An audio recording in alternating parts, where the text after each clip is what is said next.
रहे एकदम चौपाकी के। आवेले कहीं से ना सही से रहे, गोरावा में धरे ले लो पाखी के।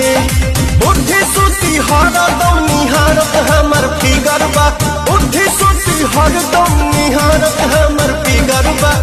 आई हो दादा कैसन पियावा के चरित्र बा, आई हो दादा कैसन पियावा के चरित्र।